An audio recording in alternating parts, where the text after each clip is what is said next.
साथियों, आज हम कुशीनगर में जिस स्थान पर हैं वह विश्राम स्थली है भगवान बुद्ध की। आपने अनेकों चित्र देखे होंगे, तस्वीरें देखी होंगी, वीडियोस देखी होंगी जिसमें दिखाया गया भगवान बुद्ध को लेटे हुए, विश्राम करते हुए। भगवान बुद्ध ने कहा था कि वैधम्मा संखारा अपमादेन संपादेत, यानी कि सभी संस्कार जो है नष्ट होने वाले हैं। जो भी कुछ उत्पन्न हो रहा है वह नष्ट होगा, इसीलिए जो है अप्रमादी रहकर हर कार्य को संपादित कीजिए, यानी कि उसको पूर्ण कीजिए। और आप देख रहे हैं यहाँ पर जो है कि चीवर लेकर लोग जो है किस तरीके से श्रद्धा से युक्त होकर, उस विश्वास से युक्त होकर आपको ये लोग जो है जाते हुए दिखाई देंगे। जहाँ पर अभी मैनेजमेंट के द्वारा जो है इनको व्यवस्थित किया जा रहा है, ऑर्गेनाइज़ किया जा रहा है। और ये चीवर जो आप देख रहे हैं, कपड़ा जो देख रहे हैं, इसको जाकर जो है भगवान बुद्ध की जो मूर्ति है, जो स्टैचू है, उस पर डाला जाएगा। हालांकि ये कोई ऐसी परंपरा नहीं है, कोई रीति रिवाज नहीं है, ये श्रद्धा और विश्वास का मामला है। और श्रद्धा और विश्वास में वो सत्यता के दर्शन आपको होंगे जिसमें भगवान बुद्ध कहते हैं वैधम्मा संखारा अपमादेन संपादेत। तो जो भगवान बुद्ध कह रहे हैं वो नितांत सत्य है, कल्पना नहीं है। कुछ भी ऐसा नहीं है जिसको जांचा नहीं जा सकता, परखा नहीं जा सकता, जिसको प्रयोग में नहीं लाया जा सकता। सब कुछ ऐसा है जिसकी कभी भी जांच की जा सकती है। भगवान बुद्ध ने जिस समय 2700 साल पहले ये बात कही थी, भगवान बुद्ध आज नहीं है 2700 साल बाद, तब भी ऐसी ही इसकी जांच की जा सकती थी। और आज भी उसकी उसी प्रकार से जांच की जा सकती है कि सभी कुछ जो है नष्ट होने वाला है। जो कुछ भी उत्पन्न हो रहा है वो नष्ट होगा ही। ये सूरज, ये चांद, ये तारे, और ये लोग जो है कुछ उच्चारण कर रहे हैं।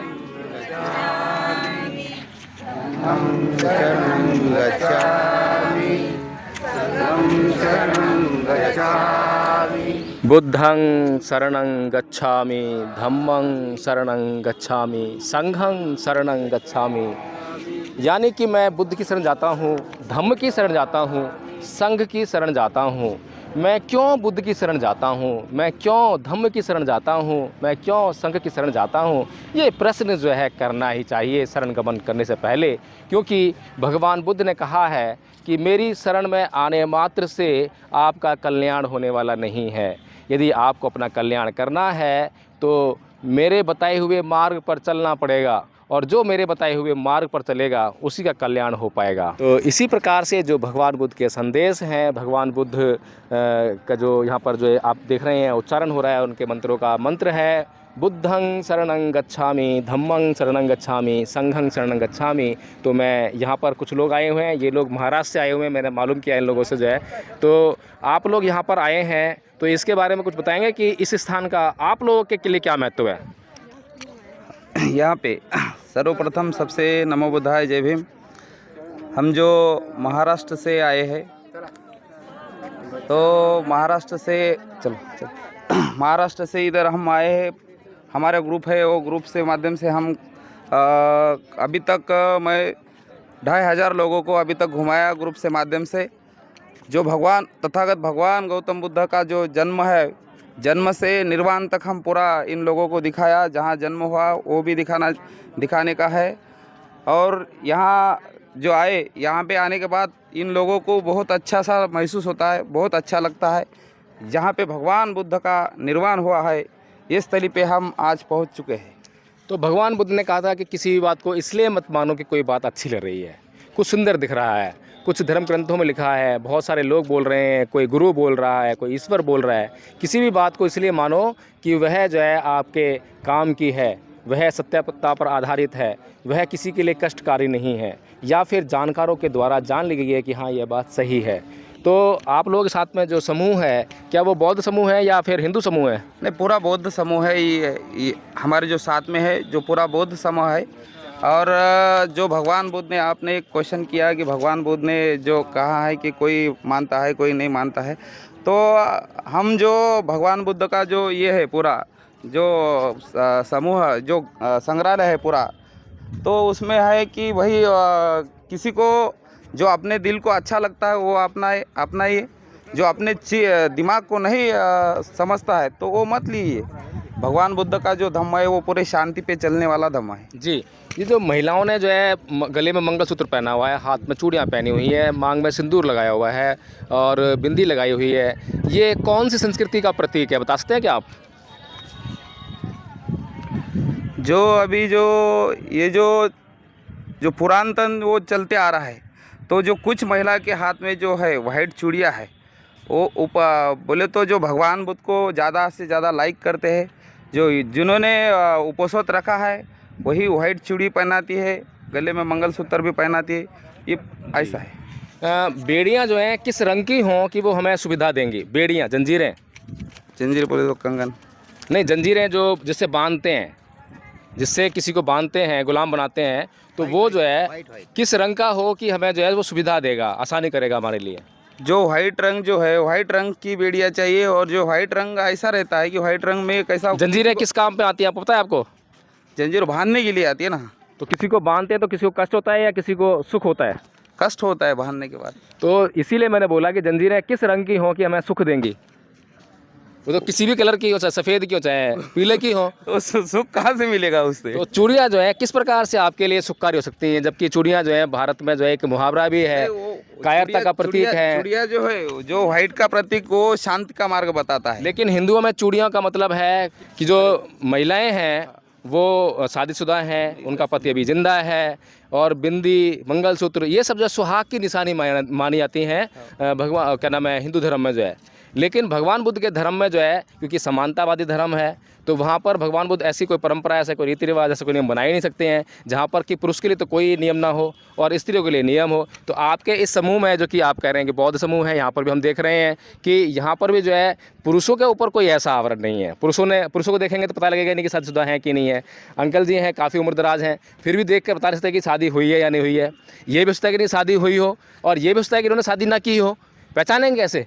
लेकिन महिलाओं के लिए ये सब किया है। तो वो जो परंपरा है जो कि असमानतावादी है, जो कि द्वेष फैलाने वाली है, तो इस प्रकार से जो है आप कैसे कहेंगे कि हाँ ये महिलाएं जो हैं बौद्ध हो गई हैं, अब हिंदू नहीं रही हैं? क्योंकि बाबा साहब ने भी कहा था, 22 प्रतिज्ञाएं दिलाई थी और उसमें स्पष्ट किया था कि हमें हिंदू धर्म, हिंदू परंपरा को नहीं मानना है। लेकिन आज भी अगर हम उन परंपराओं को मान रहे हैं तो वो संस्कृति तो हम जीवित रख रहे हैं ना।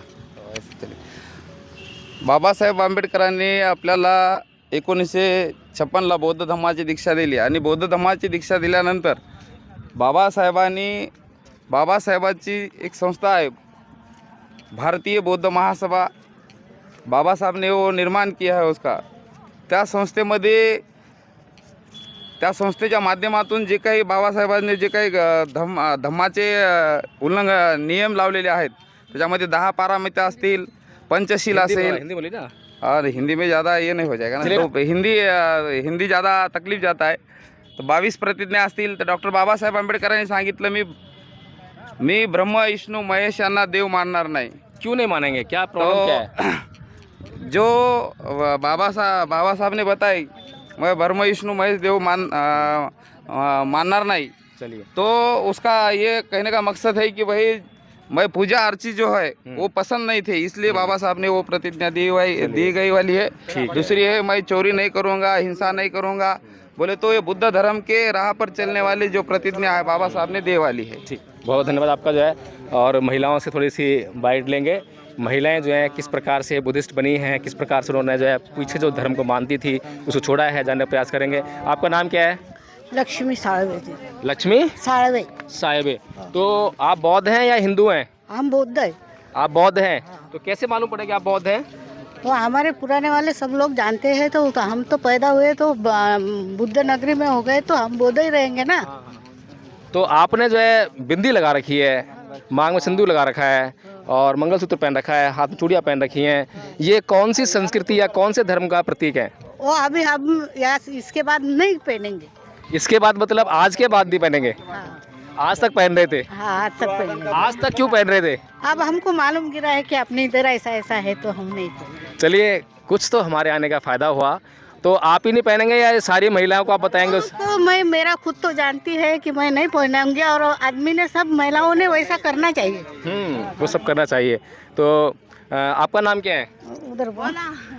आपका नाम क्या है? चंद्रकला वानखेड़े। चंद्रकला वानखेड़े जी। तो आपने जो है हाथों में चूड़ियाँ पहन रखी हैं हो और तो गले में मंगलसूत्र पहन रखा है। तो शादी थी ना सर, शादी के वास्ते पहन के छोड़े हैं। अच्छा, शादी थी इसलिए आपने किया। तो ये कौन से धर्म का प्रतीक है? ये बौद्ध धर्म का प्रतीक है ना सर ये। चूड़ियाँ बौद्ध धर्म का प्रतीक है। हाँ तो पहनना तो पड़ता है ना सर। सुहागन का प्रतीक है। सुहागन का प्रतीक है। अच्छा, तो ये जो भगवान बुद्ध का धर्म जो है, क्या समानतावादी धर्म नहीं है क्या? नहीं नहीं, बंधु प्रेम इसका ये है। समानतावादी धर्म है ना। तो क्या आपने कोई जो आपके साथ में जो पुरुष चल रहे हैं, आदमी लोग चल रहे हैं जो, क्या उन्होंने चूड़ियाँ पहन रखी है क्या? सुहाग की निशानी है क्या? भाई लोग को पहनना पड़ता है। नहीं, क्यों पहनना पड़ता है? भगवान बुद्ध ने कहा है क्या ऐसा? जी, क्या नाम है आपका? मेरा नाम संघमित्रा साखरे। संघमित्रा साखरे। हाँ। जी, महिलाओं ने जो चूड़ियाँ पहन रखी हैं, आपने भी मंगलसूत्र पहन रखा है, बिंदी लगा रखी है, हालांकि सिंदूर नहीं लगा रखा है, तो शादीशुदा नहीं है मेरे ख्याल से आप। नहीं, शादीशुदा है ना। सिंदूर लगाना है, चलिए। लगाना अपने आपके दिल पे है। अच्छा। हाँ, तो भगवान बुद्ध का धम्म अच्छा। समानता पे चलता है, मगर दूसरे लोग का समानता पे चलते हैं। जी, जी। इसलिए वो करना पड़ता है। किस धर्म में जो है चूड़ियों को, मंगलसूत्र को, सिंदूर को, बिंदी को, इनको जो है सुहाग की निशानी मानते हैं? कौन सा धर्म है? हिंदू धर्म में। अच्छा, तो आप हिंदू हैं? आप हिंदू हैं क्या? नारी का सुहाग है ना, हिंदू नहीं है मगर नारी का सुहाग है नहीं, ना। मैंने पूछा आपसे कि ये कौन से धर्म में जो है सुहाग की निशानी मानी जाती है, ये पूछा मैंने आपसे। नारी का श्रृंगार है ना ये। नहीं, मैं श्रृंगार की बात नहीं कर रहा हूँ, मैं पूछ रहा हूँ कि ये जो है कौन से धर्म में की निशानी मानते हैं इसको? अब धर्म कैसा? हमने यहाँ पर श्रीलंका महिलाएं भी आई थी। श्रीलंका की जो महिलाएं हैं उन्होंने कुछ नहीं पहन रखा था, वो बुद्धिस्ट महिलाएं हैं। हाँ, बराबर है ना। तो आप लोग क्यों पहनते हैं? आप बुद्धिस्ट फिर कैसे हुए? भगवान बाबा साहेब ने 22 प्रतिज्ञा आपको दिलाई थी और कहा था कि मैं कोई भी रीति रिवाज, कोई भी परंपरा ऐसी नहीं मानूंगा जो हिंदू धर्म की है। लेकिन ये जो है, जो हम जानते हैं अच्छी तरह से, पूरी दुनिया में आप जो पूछो किसी से कि ये किसकी परंपरा है, किसका रीति रिवाज है, सब जानते हैं कि हिंदू धर्म का रीति रिवाज परंपरा है। तो आप लोग जो है फिर इसको क्यों नहीं छोड़ते हैं? हाँ, श्रृंगार के लिए पहनते हैं, अभी छोड़ेंगे ज्ञात होने के बाद। अगर ये श्रृंगार होता तो दुनिया की दूसरी महिलाएं भी करती, लेकिन दुनिया की कोई महिला जो है चूड़ियाँ नहीं डालती हैं। हाँ, भारत का अलग है और दूसरों का अलग है ना। चलिए देखिए, अभी जो है घालमेल चल रहा है, जिस प्रकार से कि बाबा साहेब की जो पीड़ा थी, उस बाबा साहेब की जो पीड़ा को जो है अभी लोग नहीं समझ पा रहे हैं, और समझ भी पाते हैं तो वो छोड़ने में थोड़ा सा दिक्कत महसूस करते हैं, परेशानी महसूस करते हैं, उनको आसानी अभी नहीं लगती है। कहीं ना कहीं रीति रिवाज, परंपराओं में जकड़े हुए लोग हैं, और इतनी आसानी से जो है हम उम्मीद नहीं कर सकते हैं कि इतनी आसानी से लोग बदल जाएंगे। हर एक व्यक्ति जो है बाबा साहेब नहीं हो सकता है, जो एक बार जान ले, पहचान ले, तो एक झटके में उस चीज़ को छोड़ दे। यहाँ पर कुछ महिलाओं ने कहा है कि हाँ, आज हमें मालूम पड़ गया है कि ये असमानता की निशानी है, ये हिंदू धर्म में सुहाग की निशानी है, और भगवान बुद्ध के धर्म में ऐसा कोई सिद्धांत, कोई रीति रिवाज, कोई परंपरा नहीं है जो कि मानव के बीच में जो है असमानता पैदा करे, भेदभाव पैदा करे। वहाँ पर समानता ही समानता है, इसलिए आज से वो इसका पालन करेंगी, और ये चूड़ियाँ, ये जो साज श्रृंगार है, जो सुहाग की निशानी है, इसको छोड़ने का प्रयास करेंगी।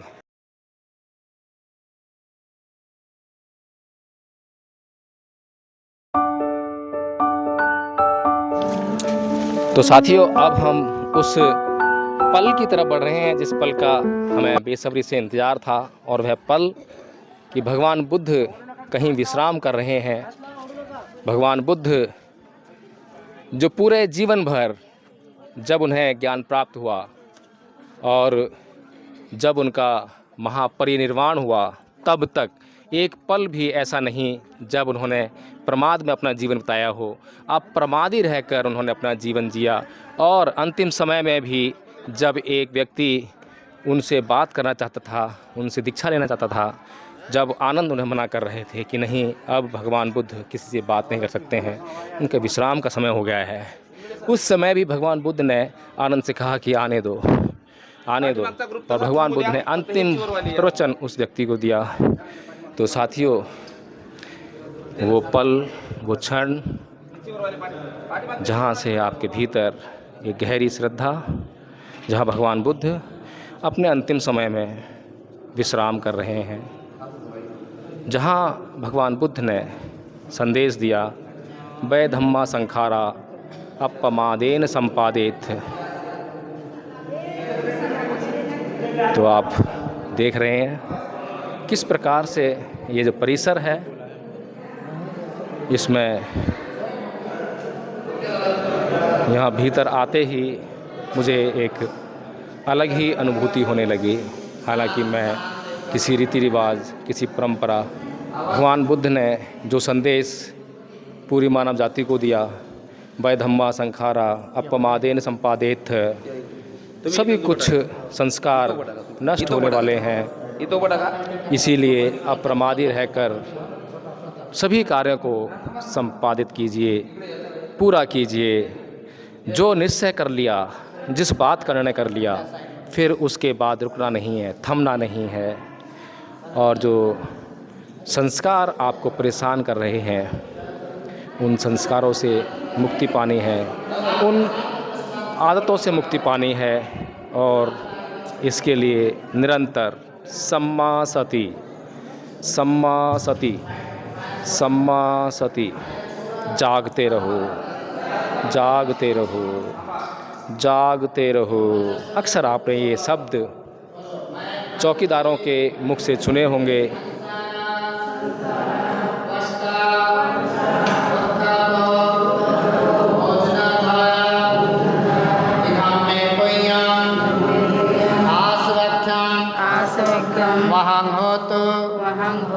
इधम में पुण्यं निब्बानस्स पच्यो होतो इधम में पुण्यं सभ्ये सत्ता सुखिता भवन्तु अनिच्चावत् संखारा उपादवे धम्मिनो उपाजित्वा निरोजन्ति तेषां उप समोसुखो अनिच्चावत् संखारा उपादवे धम्मिनो उपाजित्वा निरोजन्ति तेषां उप समोसुखो अनिच्चावत् संखारा उपादवे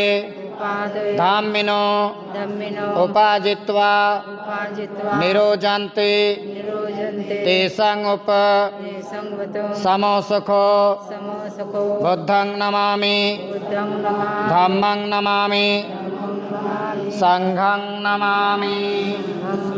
छोड़ा, खाली छोड़ा। साधु साधु साधु।